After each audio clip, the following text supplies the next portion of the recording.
internet brings comic fans around the world into one comic book community.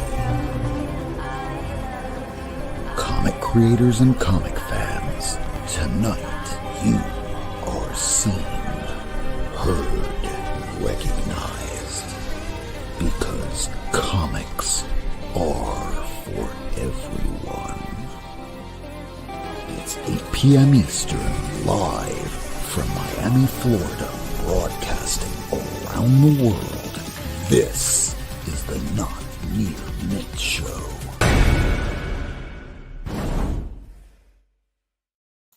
Hey everybody, welcome to the Not Near Mint Show. It's October the 25th. It's the week right before Halloween. Tonight is going to be our Halloween episode. So I'm going to dive right into the top 10 comics that are produced from CLZ in tandem with CovrPrice. Every week I run a list out of my 26,000 comics that you see behind me, and it gives me the relative price updates based off of one sale. So this top 10 is based off of that, not off of the regular CovrPrice or Comic Tom or any of them. This is just based off of one sale, so I do it with the wildest price variations. 5 going up, 5 coming down. So let's start off with the top 10. Here we go with number 10. Giant Size X-Men number 1. This is from 1975 in a VGF 5.0. This now goes for about $1,200 with one sale, down $300. Someone got a nice deal, but then again, I think you could probably even get it for under $1,000. Next up, we have Batman number 251, first Bronze Age appearance of the Joker. This is when he returns to form of being a Joker instead of Joker's boners. He's a lot more evil and kills people here. This one here in a 7.0, fine, very fine. Somebody bought it for $534, down $121. Next up, we have number 8. This is Marvel Spotlight number 2, the first appearance of Werewolf by Night. Came out in 1977 in a VGF 5.0. Somebody paid $150, down down $98. Next up, number 7, down. This is Tales of Suspense 48. This is the first red and gold Iron Man armor. This came out in 1963 in a 6.0 fine condition. Somebody paid this week $273, down $74. As for number 6, we have Iron Fist number 14. This is the first appearance of Sabretooth. This is pretty much as a result of the fact that we had the Deadpool Wolverine that was released, and now that it's not around anymore, this is dropping a little bit. So, and a fine plus 6.5, this went for $225 this week, down $40. Now, on the other hand, we have the books that are going up. These are number 5. This is Ghost Rider number 1 from 1973 in a VG. Somebody paid this week $287, up $41. Next up, we have number 4. This is part of that dead cat bounce that we sometimes talk about. When a movie comes out, bombs so hard that all the books drop. Well, certain ones are starting to come back up. This is the first appearance of, actually, I didn't update that, where it says Origin of Green Lantern's Mask. That was from last week. This is the first appearance of Reverse Flash. This came out in 1963 in a VG. Somebody paid $223, up $64. Next up, we have number 3. Oh, Lord, I didn't update any of the last ones here. So Superman Red Sun number 1, it is not the first appearance of Adult Bizarro. That was from last week. So this one here is the action. Oh, I really got to fix these things here. I'm not even pulling the right book. I was just going to let you go. Number 3, Superman Red Sun. This is the other Elseworld storyline where Superman visits Earth as his rocket ship just crashes down in Russia. So he's brought up with Russian values, communist era, and Superman kind of becomes a world dictator. This came out in 2003, near mint, goes for $105, up $73. And as I told you, these last 2 I didn't update fully because I was busy preparing other things, and this isn't my I'm sorry. How much did you just say that book goes for? For Superman Red Sun, somebody paid $105 this week. You can usually get it for $20, $25, maybe $30. Somebody paid $105. What? You don't need to pay that. It's plentiful, it's available, you can find it. It is not that difficult. And while I'm talking with that, I might as well update some of these here. Sorry, everybody. I didn't mean to break in during the You're the not top tens sorry. here, but I mean, you are sorry, but not in the wow, way we think. wow. Ah, that kid. That All kid. right, now that I had just enough time to fix those on the back end, we'll just jump into number 2. This is the first appearance of Hawkeye, Tales of Suspense, number 57, 1964. Somebody paid this week for a VG minus copy, $356, up 88. I've been seeing copies go for about 200. I think that was a little high, especially where there's no new TV series that we're aware of. Lastly, number 1, we have Fantastic 13, first appearance of the Watcher. This came out in 1963, also in a VG minus. Somebody paid this week $420, up $120. I love that So cover. obviously, I cannot make a short of that. So It's really maybe one of pretty. these weeks I'll It's get really these a little bit more on track instead of preparing in the last hour pretty. Yo, before the show. dude. Hey, Jigs. Let's say hi to some of the people in the chat here. We had LaCrucis join us first. He was here really early at about 11:51 in the morning. So it's Early bird Friday. gets the worm. Oh, yeah. And he was here. Hopefully he's still here. Was here before, and hello from New Mexico. Then we had joining us great legend. It's good to see. I know I'll probably see you on Jigs Kingdom later tonight. We also have Lordy. We have Whack. Whack. We just showed you Whack. we miss you, bro. We're whack. The other week we played the intro to our comic therapy, and we went back to play your old one, and wow, so much has changed. We miss you so much, man. Huh? We miss you so much. Yeah, we do. And Grant, good to see him, man. He was on the Dude. show before. Yes, long time no see. It's been 2 years. This is our 5th Pre-COVID was cool, episode but back. COVID fucked everything up. Even ladies here to say hi to everybody in the chat. I don't know if Christina Payne is here later to drop some links in the chat. Let's see, who else do we have here? We have Jigs. Jigs will probably be on later. I know Vogs is on probably right now. I know that he's scheduled a show to start at the same time ours did. Let's see, who else do we have here? Anybody else I'm missing?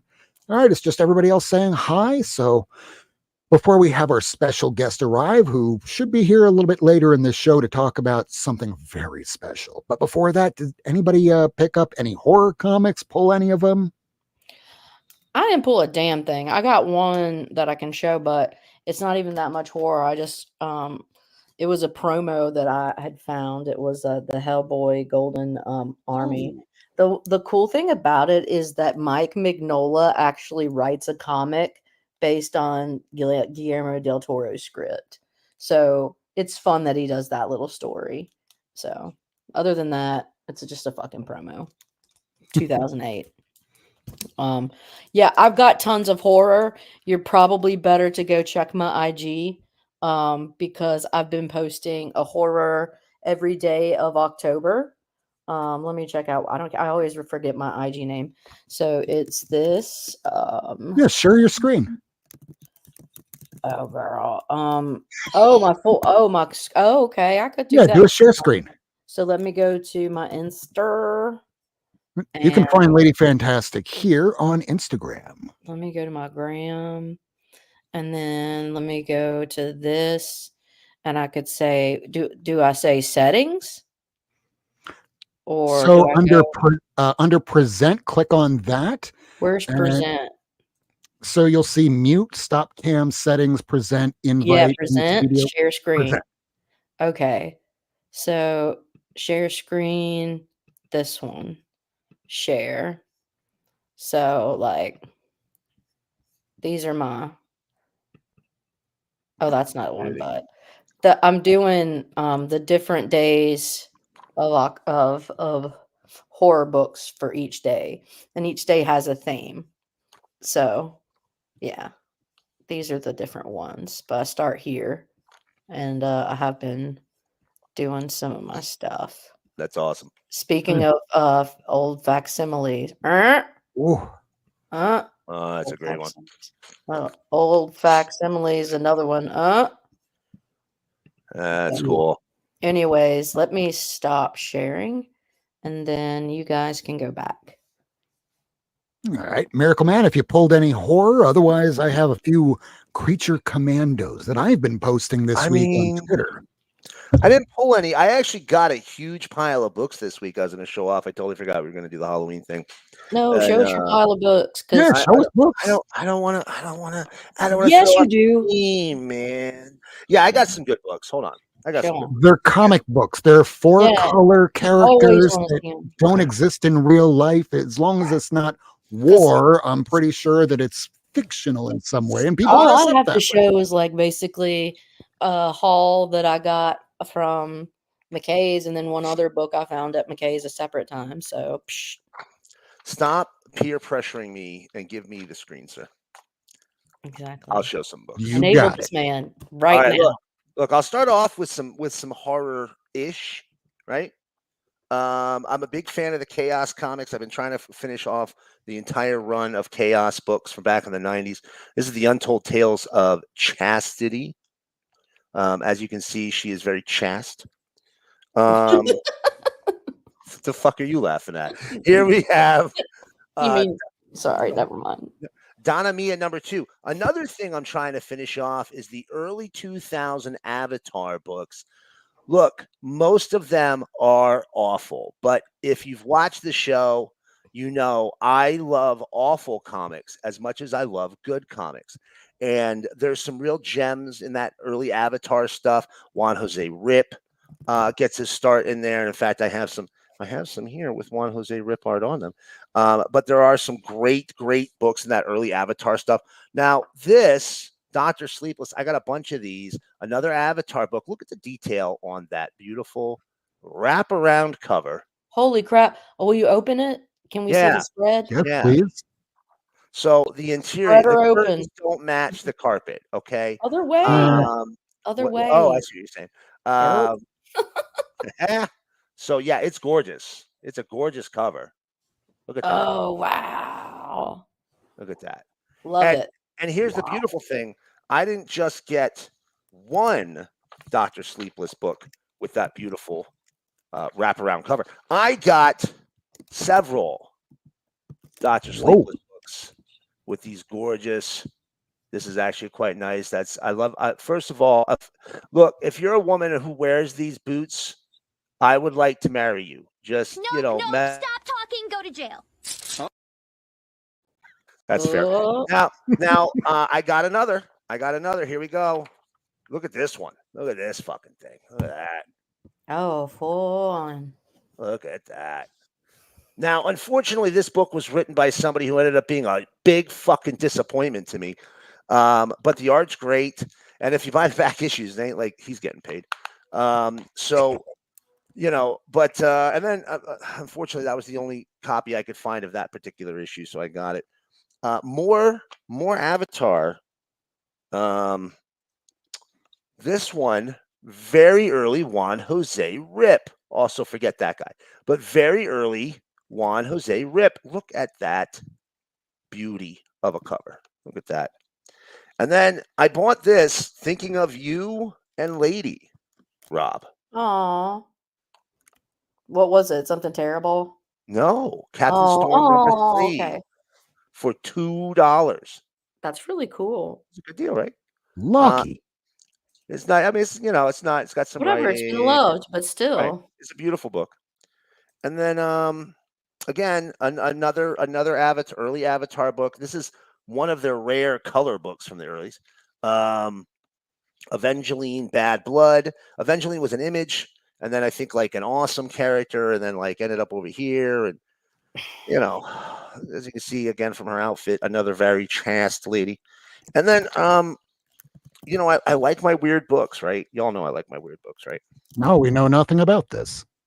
So Flair is from Heroic Publishing, right? Flair, Mark Beecham does a lot of covers, which is why she has an outfit like that. because Mark Beecham, I think, helped design her, or at least certainly drew her. But I got a ton of these Flair books, right? And this is a chock full of superheroes universe. Here we go. Tons of it. This is with the Champions. Same universe as the Champions. Beautiful.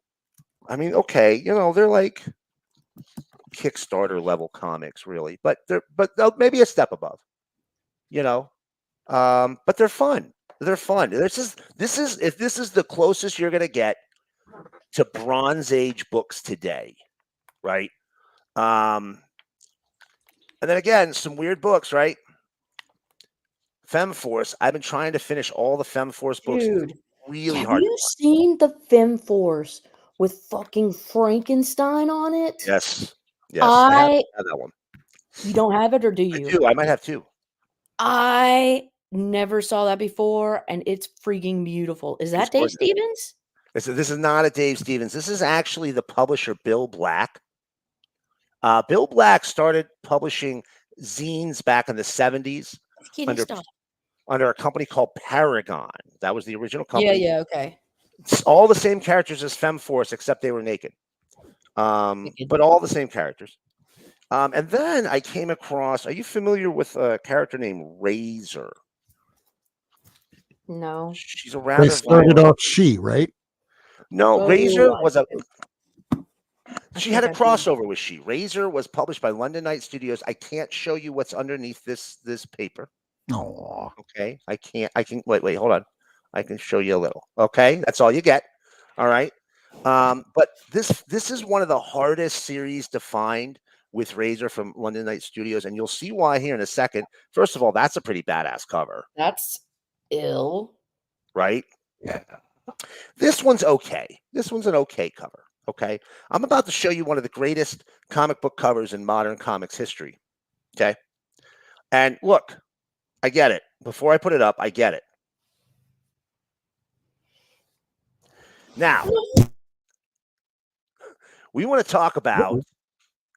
Is she all right? Lady, you okay? Okay.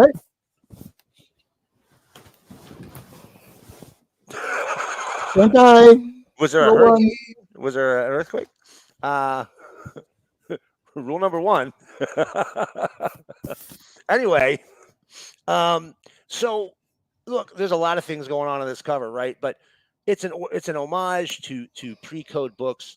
It's beautiful. I love it. And had to get it as soon as I saw it. And then Dan Parent book, Adam Hughes Tomb Raider book, Adam Hughes cover on this Legends of the Stargrazers. This is an innovation book. This is actually a trade. But it's not a trade. It's their first 3 issues stuck in a cardboard cover and sold again. Second to last Static. This is a JPL cover if I've ever seen one. Really hard to find. Second to last issue, very low print run. And then I got some really underground stuff, and I'm gonna go through these really quick because I know I've been going for a minute here, and I'm a yacker. This is the Vampire Verses. This is autographed by Frank Forte, the creator. Frank Forte does a ton of stuff in the horror space. A lot of vampire stuff. Vampire Wars. Look at this. Look at the beauty of this. Very nice. Published by Acid Rain Studios, right? Acid Rain. Acid Rain. Son of Six. What the fuck? Yet another. Oh, there you go. Yet another underground book. This one was published by Virus Comics. And these two are probably not my favorite. I think that Full Metal Fiction was my favorite. But these two are my second and third favorites. This is an underground book called Tits and Clits Comics. I love it. That's so funny. All of these ladies have their self-love item. Oh, good. Okay. Miracleman, guess what? What? You picked the perfect time to show that book because guess what? We have a very special guest. Uh-oh. Hey, Adam. Hey, how you doing? How's it going? Hello, Adam. How are you? I'm well. How are you doing? Doing well, thanks. So I'd just like everybody to welcome Adam Fortier. He is a publisher. He has been in the industry for almost the last 2 decades. He's going to be showing us some comic books that he picks up, and he has a new project as well. Is it okay if Miracleman finishes out his run here? Oh, absolutely. I'm All right, here you go. enjoying it. I only got one more after this to show you. But the reason I picked this up, look, I'm a big fan of Trina Robbins. Yeah. She has a story in here which is just hilarious. This entire issue is centered around, it's women. It's all women creators. A lot of the women that worked on women's comics are in here. This was published by Last Gasp, so that makes sense. Yeah.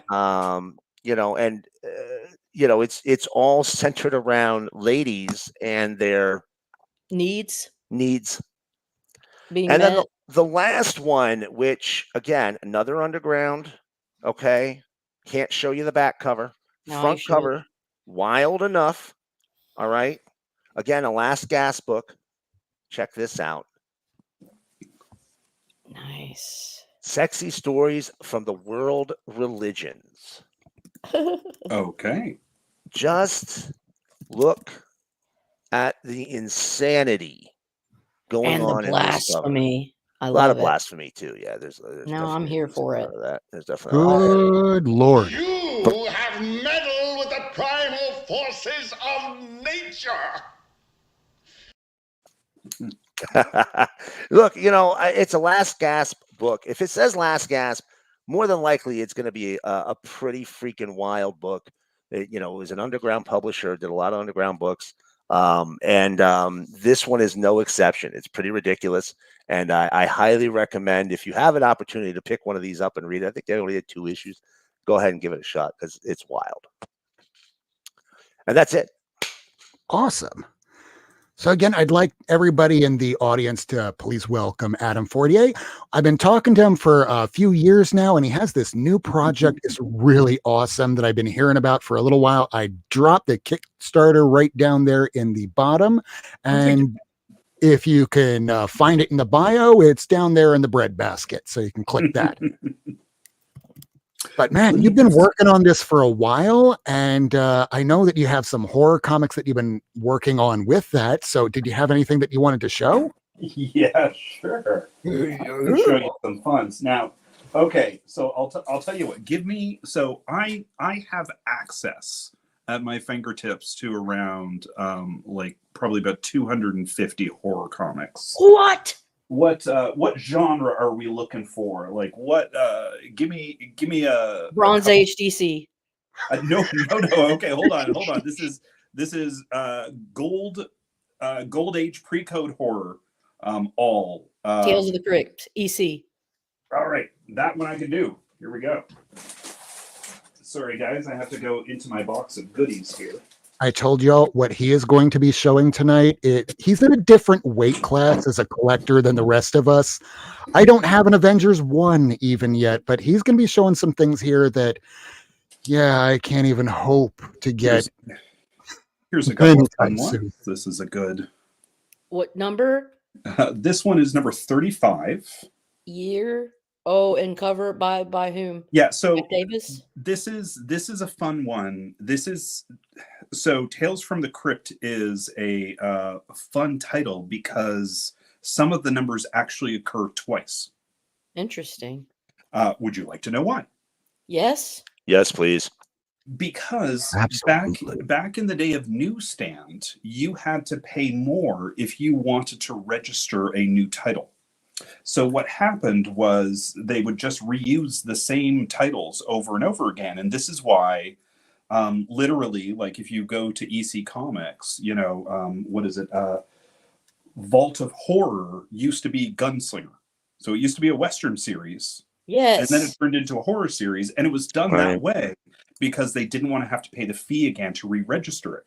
Just like Black Cat. Exactly. Yeah. So this is where they did Tales from the Crypt. This is issue number 35, but you can tell it's an old one because it has 2 dates on it.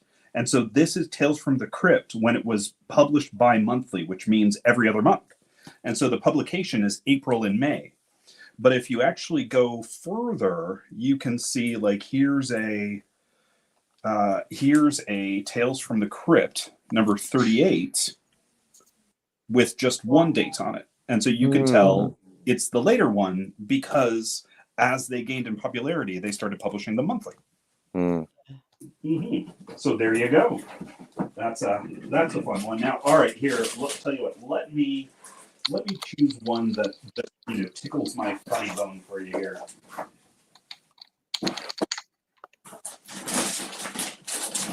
Somebody was in here looking through all my comic books, and they've moved everything around. How dare they?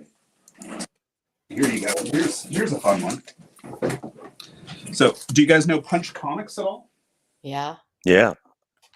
Now, did you know that when they were trying to keep Punch Comics going, they turned it into a funny book? No. Here's Punch Comics Ooh. in the 20s, all humor. And this is the same series that features the, where is my, see, this is what they were doing back in the day. It's one of my favorite covers. Wow, that is so gnarly. Sorry, I keep on forgetting it's like left to right here. Your lighting is terrible. I mean, I just need light. It is. I'm just going to give you feedback that's 100%. And it's only because I would like to see the covers more. Well, I can try and get it a little bit more. Unfortunately, it's like 9:30 on the East Coast time here. Yeah. No, I have an idea. Do you have a cell phone that can do this? Oh, okay. Yeah, I can do that. Do that from underneath. Do that from underneath. Well, okay. How about I pick a Like book horror. that deserves that, shall I? Yeah. Absolutely. How's that one? Holy shit. Oh, dude, come on, bro. Warning, warning, warning, warning. Banger alert, banger alert. Oh my God. Bird, baby. How did you That's- come on? That's Wow. How? When? Well, okay. So can I dive into my Kickstarter pitch for a second? Absolutely. After showing that, you can say whatever you want. Right. Right. So we have a pre-code horror Kickstarter going, and what we decided to do is we decided to grab the 15 most popular pre-code horror comic books, and that comic book that I just showed you happens to be the most expensive non-Marvel, non-DC comic book. And so it's actually the #1 book that we wanted to reprint because it's never been reprinted in top quality. So what we did, and Rob will tell you, I've been talking about this for years, is we figured out the process in order to be able to reverse engineer the print plates from the old books themselves and then recreate the print technology in order to exactly replicate the books down to the dots, down to the lines, down to the paper, down to the smell, the feel, the dimensions, the whole thing. And so we actually needed to grab all the books in order to be able to make sure that they were replicated properly. So here's a couple of other books for you. This is actually one of my favorites. Oh yeah, that's a great one, man. Hold on, I'm gonna go grab something now that you mentioned this stuff. Sorry. He has one of those facsimiles that all right, when you were showing the Punch Comics #3 earlier, the first time I heard about this from was this guy on Comic Tom. He goes by the Comic Guru. All he does is really get these golden age titles. And he was going to one of these conventions where some of the better people are invited up to a hotel room. And there's a bunch of books that are laid out on a bed. And within the first second, he goes, yoink, and that's the book. Because he knew and nobody else there realized right away, oh my God, that is the highest valued book from all pre-code horror. Yep. So what we're doing with the Kickstarter is you can get 15 of those books. And so some of them feature Punch Comics, some of them feature Suspense. They have L.B. Cole, they have Schoenberg, all of that stuff there.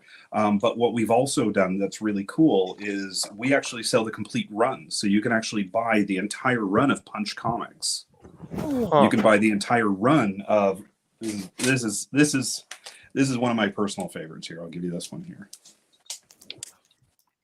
Oh, yeah. Yeah. Oh. Yeah. So you can Homage buy 1,000 times over. so you can buy an entire run of Chamber of Chills. You know, these key books are absolutely fabulous, but many of these other books are not considered key books, not because they're not good, but simply because you can't find them. So people don't even know that they exist. Some of these books, if you look at the digital sales, you'll notice that nobody has sold copies of any of these books for the last 3 years. That's how rare they are. They just stay in collections for the most part. They just stay in collections. 37 copies of the Suspense Comics #3 are known to exist by CGC. So it gives you an idea of how many copies are like circulating around in the world at any given time. Yeah. How Well, many other of these? Go ahead. How many of these were lost, do you think, because of seduction of the innocent? Yeah, so that's definitely a big part of why we're doing this. And you know, Rob, I'd actually love it if you could post the YouTube link that I gave you as well, which actually shows a nice video that we put up. Actually, I have it here that I can present it to play for people. Awesome. Yeah. So a lot Let me of these pull it up. copies were lost with Seduction of the Innocent, but it's also really important to remember that in the 1940s and 1950s, comic books were disposable. They didn't have bags, they didn't have boards, they were not collectible, you know, there were not comic shops or anything like this. So once you read a comic, you threw that comic book away. Right. You know, do you know how Because many back in copies? Oh, sorry, I was going to say, do you know how many copies that they believe that they printed of Marvel Comics #1? Oh, probably, if not a million, darn close. 5 million. Yeah, there you go. Yeah, see, that's what I've always said. You know, people always ask me, like, well, you know, they must not have made a lot. Well, no, they made a crap ton. But, you know, the 40s had paper drives because of the war. And, Yeah. you know, if you didn't just throw it away when you were done, you know, because it was disposable entertainment. Nobody thought anything of it. It'd be like saving newspapers. Sure, a couple people did it, but not very many. Well, and it's also important to note that these were all made with pulp paper, which contains acids in itself, and Right. so it's designed to fall apart. So here's a good one. So this one right here, I'm not going to show you. These are like the filler ones. This right here is completely separated at the spine. The front cover and the back cover are not attached to each other, and they're not attached to the comic book. But it's still complete, right? Because it's from 1951. Now this comic book here, you know, is supple. It's nice. It's, you know, complete. The whole thing. They're from the same time period. They're just from a different collection. Somebody didn't keep, you know, it in a very humidified area, and so it lost its water, like access to moisture, and it dried out and it cracked. The other one was kept in a different location, and it feels like you could have picked it up off the shelves like 5 years ago. That's humidity for you. Yeah. The good and bad thing, live in Florida. So do you want us to play the video? I just dropped the link in the chat for people to view on this later. There's a couple of videos there about this, but we're going to present this now. So I guess here we go. One moment, please. All right, let me go ahead, cue this up. Here's the video, which is on one of these screens here that I just lost. There it is. I have too many things open. This happens sometimes. Yeah, this just we went through a bunch of the comics that I was working on this past week, and this was just fun for people to kind of just see some of the covers. And you're saying you made this so that people can order all of these independently or all together as runs? Yeah, so what we did was you can order it as a 15-pack. And that gives you access to the top 15 covers. You can also order individual runs. So you couldn't do something like, oh, I just want to buy Punch Comics #12. If you play the pre-Code Horror Comics facsimile editions, that has the Seduction of the Innocent bit. But I don't pay for YouTube. There's an ad. But you can say, I want the run of Punch Comics, and I don't want anything else. $50 million in support of indigenous peoples, including We do not promote Wells Fargo. The result was the creation of the Comics Code Authority to censor such content. These are the books that caused that. So the CCA basically pinned the rise of juvenile delinquency firmly on the comics industry. And all this was set against a backdrop of Senate hearings and comic burnings and the release of a book called The Seduction of the Innocent. Yeah, he actually said that. So, because of this act of destruction, plus the fact that comics from this era were really meant to be read and discarded, pre-code horror comics are incredibly hard to find and stupidly expensive when you do. Until now. We've assembled a collection of the best and most renowned pre-code horror comics from the Golden Age, hunting them down from conventions and auctions and private collectors. Then we've developed a process that combines art, science, and black magic to produce the highest quality reproductions ever created, before printing them as individual facsimile issues using the same techniques and paper stocks as the originals. And we're talking the biggest and most renowned books of the era. Things like Suspense Comics 3, Punch Comics 12, Chamber of Chills 19, titles that would cost you upward of 50 grand each to collect. Not only have we crafted the ultimate collections of these special comics, but we've also created complete runs of these classic series, delivered as individual facsimile issues in premium box sets, so that now you can own a piece of comics history. What we've done is create books that'll make it feel like you jumped into a DeLorean, traveled back to the 40s and 50s, and pulled these things straight off the newsstand. We've spent over 2 years developing the technology and process that has enabled this collection, and we're thrilled to share this truly historic project with you.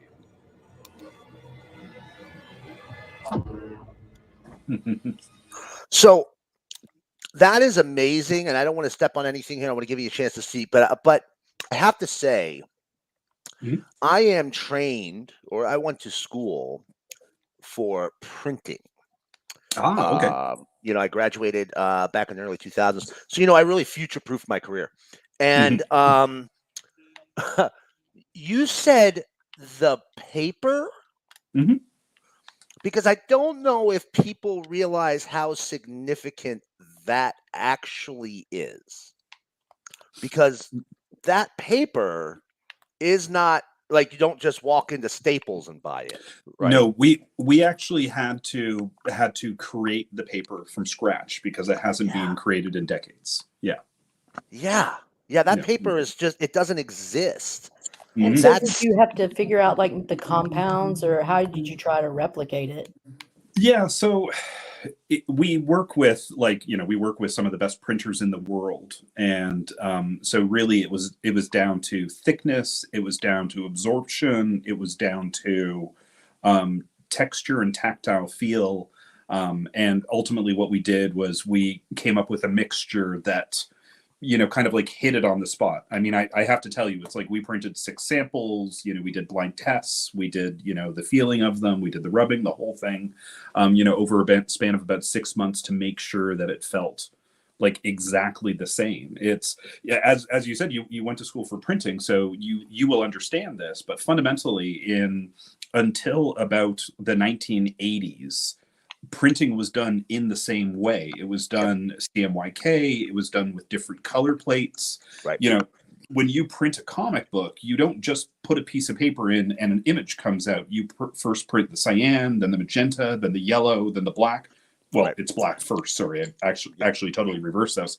And because of the paper, the absorption would cause the colors to absorb together and create an almost optical illusion to make you feel like you're looking at a different color or a shade or a gradient. And so this was all achievable in the this was created in the 1890s.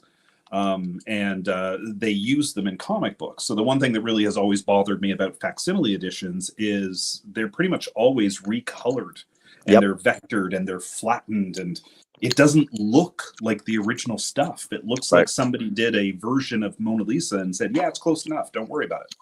So 2 comparisons I kind of want to give you that just released. They just did these reprints of the first appearances of the Teen Titans and the Brave and the Bold 54.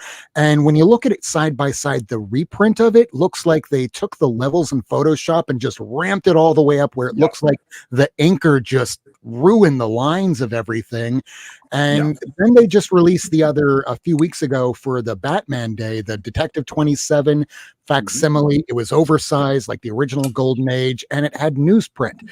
People really dug that. But if you're going even so far ahead as to try and match the type of printing and texture and paper and feel, I think this is going to be a winner. Now, here's the next question. Price points. So I saw that for ordering the entire box set of everything would probably run about $1,000. There's another one where it's the very limited editions that are like 300 printings each.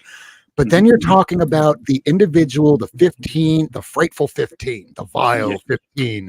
And those are, what's the price point on those?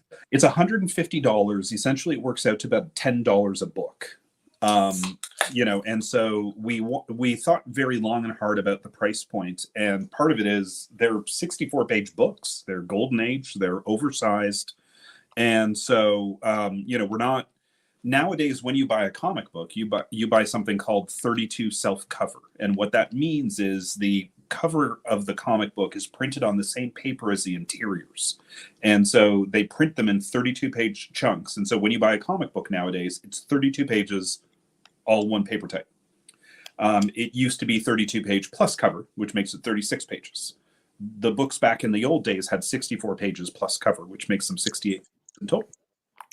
Yeah, so just so everybody knows, at $10 a book, that is as much of a bargain today as 10 cents was back in the 40s.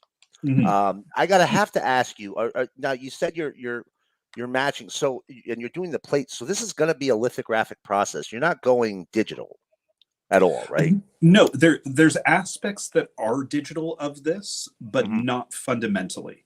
It is, in order to do this, what we have to do is we have to reverse the process from the pages themselves. Right. Because obviously the plates don't exist anymore. The film doesn't even exist anymore. Right. In many cases, when you work with these companies, because, I've done licensing for decades. I've worked with Disney. I've worked with Hasbro. I've worked with Mattel. And when they give you print files, they're all low resolution because that's all they were dealing with back in the day. And so you can't even take their files and reprint it. It doesn't create something that looks real. Once you zoom in, you can see it's fake. Right. No, I'm the comic nerd in me is really happy, but also the printer nerd in me is very excited about everything you're talking about. I know for most of our listeners, they're not going to care about that, but everything Adam is telling us here is very exciting to me as somebody who has actually physically printed comics in my life, working for a print shop. Everything you're talking about is really super cool. The reinvention of the paper, reverse engineering it from the original pages. I mean, I've seen facsimiles over the years. One of the worst ones I've ever seen in my entire life was from Verotic Publishing back in the late 90s. It was a Phantom Lady facsimile reprint. Have you seen it? Yeah, I know what you're talking about. I know that gorgeous Adam Hughes cover. Hideous reproduction on the inside. Just absolutely awful, heartbreakingly bad. So I'm really very hyped about this and very interested. So I'm going to shut up. Thanks. You can tell he's excited. I appreciate that. I've been in the weeds, as we like to say, working on these things. So it's always great to run face to face with people who will appreciate the little bits. There's a lot of this, honestly, that is going to go over people's heads, and that's totally fine. They're amazing books, and you'll just be able to buy them and enjoy them without understanding the fundamentals of the history or why it's really cool. But it definitely it warms my heart, we'll say. I know that I have some of these old facsimiles. They don't look the best, but they were workable for the time you got to read them. I know that Miracleman has a few. I know that Lady definitely has some because she was posting it on her Instagram. And also, I don't want to leave anybody out here. I know that Lady was about to show some books. Lady, are you still with us? No, Miracleman, were you done showing all yours, or did you Oh, want I'm well done. I'm well done. I'm done, and I'm happy, and I'm excited, and I can't wait to see Adam's stuff. I mean, I want to see your comics, but I can't wait to see his Kickstarter when it goes live. So, Sorry, Adam, I wasn't talking about your genitals. Yeah, here you go. There was another one of my favorites. Ooh. Oh no, but your suspense. Oh. That's perfect. yeah, That's the one she had on her Instagram. it's a. I'm not sure who remade this, but it's a PS Art Books. Who? PS Art Books. Oh. PS Art Books has been doing facsimile editions recently. There's you know, there's some ups and downs to it. I just got a Catman Comics one recently, and by the way, here's the unfortunate part about that one. Here's the actual advert on the back of it. yeah, It's about writing love letters. show yours again, lady. What's on the back of yours? You have suspense. This is Yep, that's Suspense 3. Yeah. So Yeah, it's just it's a different advert. It's totally fine, but it's not the same. yeah. They're not actually facsimiles, is what I've come to discover. So they're close, but Not 100%. right. No, but you gotta see that love letters advert. It's really gonna help out my social life. Oh, here she. Oof. Nice. Oh, that's a nice one. I do have a couple LB of, Cole. Yeah, I actually do have a couple of some horrors that I can show that I have. I showed this today, but it's a Twilight Zone. So counts. And we got a. She's really into this DC horror 70s kick. Love it. Not a whole lot that I have on me on that. Ghostly Tales, and then I've got a Midnight Tales, #9. Ooh. And then this one's cool. Adele Ghost Stories. I really like that one. And this is cool. This is a second print of Crypta Shadows from last year. And so they're all in their Christmas regalia. Oh, that's fun. Yeah. I showed this one. Goes to Dr. Graves. That was a picture of. This is the Elsa Bloodstone. Her little. This is Lyra. This I thought it was cool. It's a Sorrento remake of the Hulk, but it has an eerie feel to it. I liked it. And yeah, we got this is 124 House of Secrets. Of the Gator Guard. Yeah, and then the one Plural. 22 House of Secrets. I've got one downstairs, and then like the coolest one in my opinion is That one's getting to be really hard to find. That's great. Yeah. And then I don't think so, Steven Stock. I'll show what I picked up. It's not a whole lot, but it's a quick haul from this week. From like McKay's. This was from a different time at McKay's, but I picked it up for friggin' like $4.95. Come on, bro. Oh, yeah, that's great. Thor 186. That's great. Yeah, it's kind of beat up, but I don't care. It's still amazing to me. That's you love Bella. Nice. This volume 2, always going to pick it up. It was 75 cents. Had to get it. Was it say that they had this Art Adams Strange Academy #4 variant? $2.50. You're over here making me feel dumb paying cover price. Bro, you should. Marvel Saga #1. This is cool. Picked it up, $1.75. Found this one for friggin' $1.95, and I was thinking about having to pay like $15. So, anyways, glad I found that. Found this one for $2.25. First New Warriors. Check that out. Full appearance, at least. This one was really cool.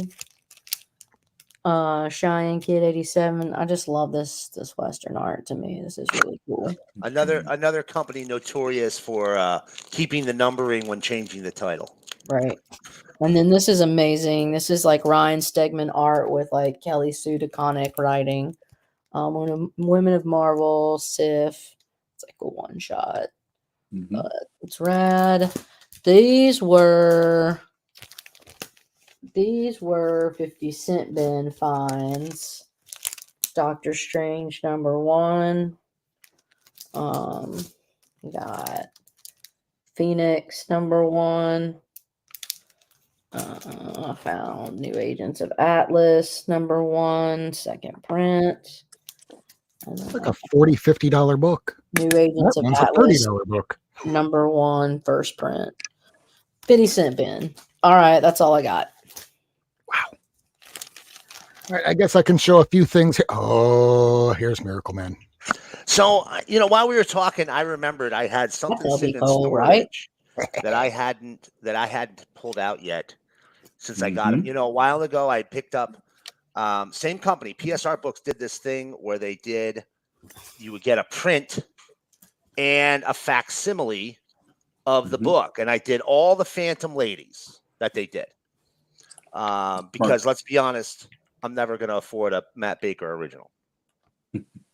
But then, they came out with the Blue Bolt ones, which, I wasn't 100%. I was like, I don't know if, I want to do those. So I said, I'll do the first 3, and they all came out gorgeous. Oh, wrong one.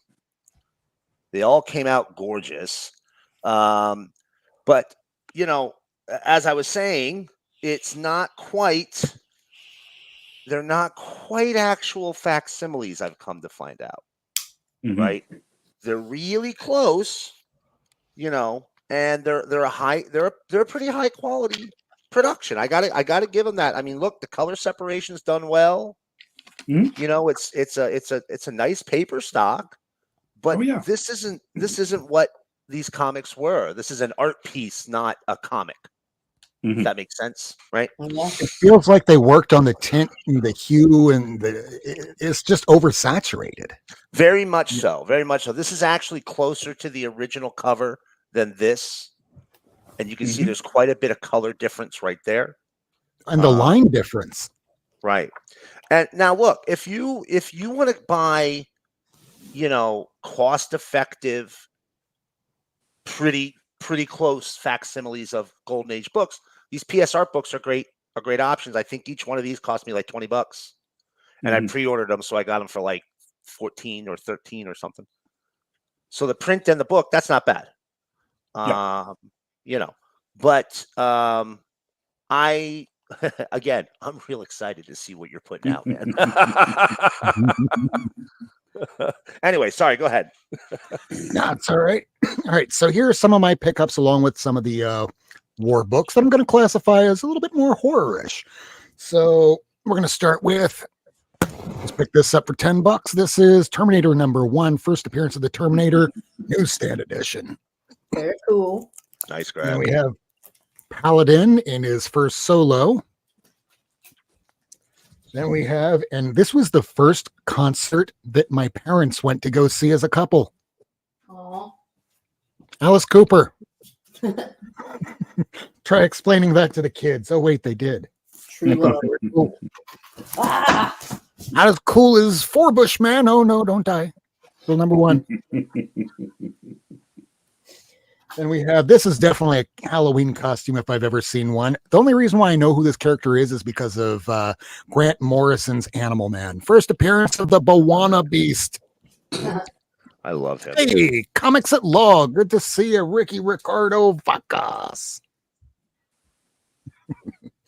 Next up, this is a hard one to find. This is part of the war collection that I've been getting from Bill. And oh boy, those who know. This is one of those really hard to find first time that the dinosaurs faces the U.S. military and Star Spangled War stories, number 90. Really difficult to find. Now, I've been posting on my Twitter earlier this week different characters that have been appearing in the Creature Commandos before they were formed and some a few after. So one of the more popular characters that will probably hit once James Gunn's animated series comes out is going to be G.I. Robot. This is his actual first appearance. Prototype version, this is called G.I. Robot, and his nickname is Joe. His nickname is G.I. Joe.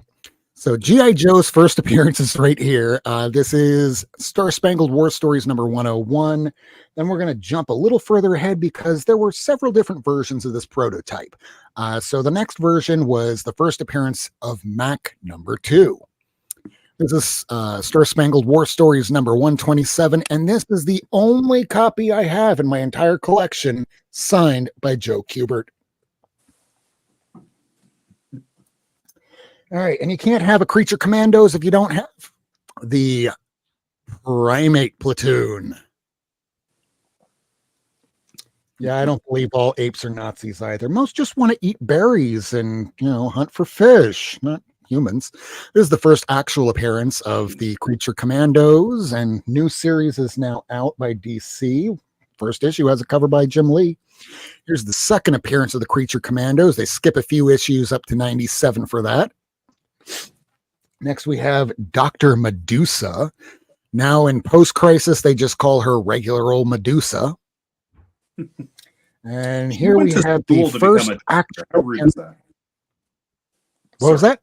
I said she went to school to become a doctor. How dare they? Yeah, I mean, she's a plastic surgeon, and she was gassed, and then she got much cooler, but she thought she was a freak until she realized, wait a second, no, these Nazis are the freaks. I got to go team up with these monsters to defeat the Nazis. And here we have the first, well, I guess they're going to call it actual GI robot, and this one is named Jake. He also dies here, and he's resurrected again as GI Jake number 2 in 113. This is the first issue of the ongoing series that lasted 8 issues. Here's a few horror books. They're not as cool as PCH. I don't have a single PCH book. But what I do have is the first appearance of Freddy Krueger in comics. I only just got this a few weeks ago. This is something back in the 90s I thought was too expensive for $20. And the other week I was talking about it on the show here where I was saying, this is too expensive for 20. I wait a couple of years. It's too expensive for 40. It's too expensive for 100. Now it's 200. I see it for 130. Fuck, sold. I got a Marionette number 1. This thing is actually signed by DCR. And we have Nightbreed's first appearance here. I really like that old Clive Barker feel, and the fact that he actually writes it. Actually, far, like up to issue 27 or so. This became a almost an overnight sensation. Mark Spears had been in the industry for years, but this book has hit, and it's hit big. Cover price. It kind of does pay sometimes to order FOC. Here's a Nightmare on Elm Street, and here's another Nightmare on Elm Street. Those are just my pickups pretty much lately. So is there anything else that anybody wants to promote that's coming up over the next week?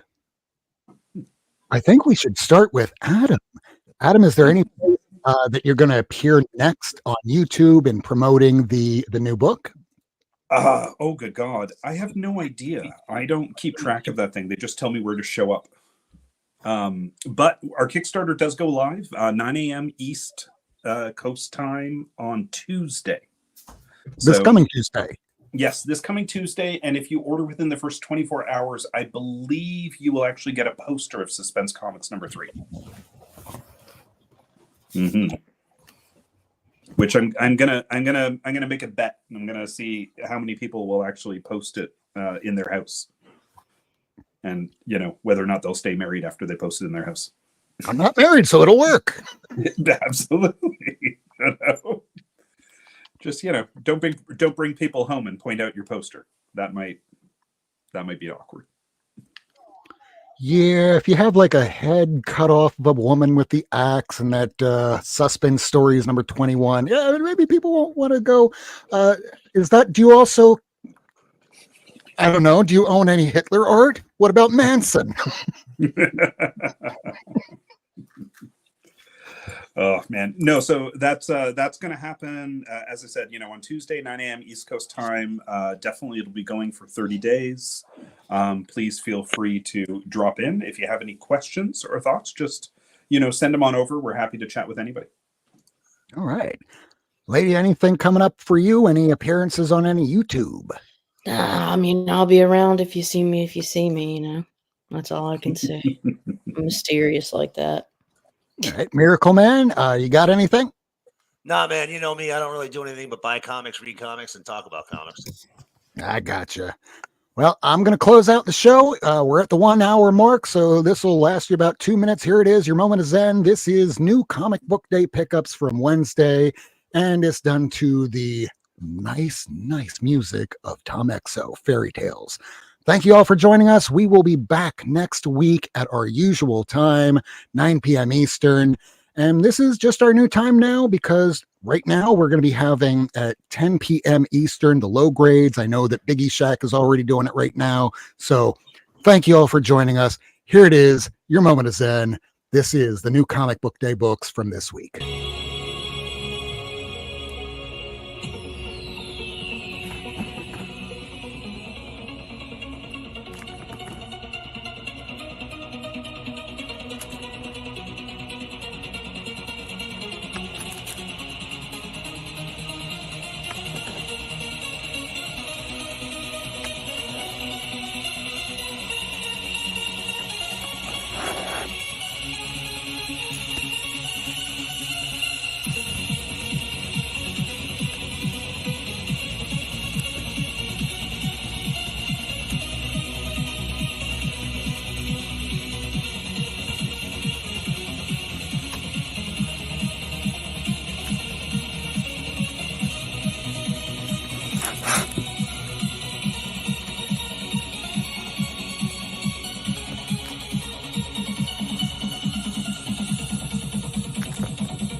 And that's the show. Good night, everybody. Thank you for watching, and thank you, Adam Fortier, for coming on the show. Remember to check that out over on Kickstarter. The link is below and down there in the bio. See you next week, 9 p.m. Eastern. Love you all. Good night.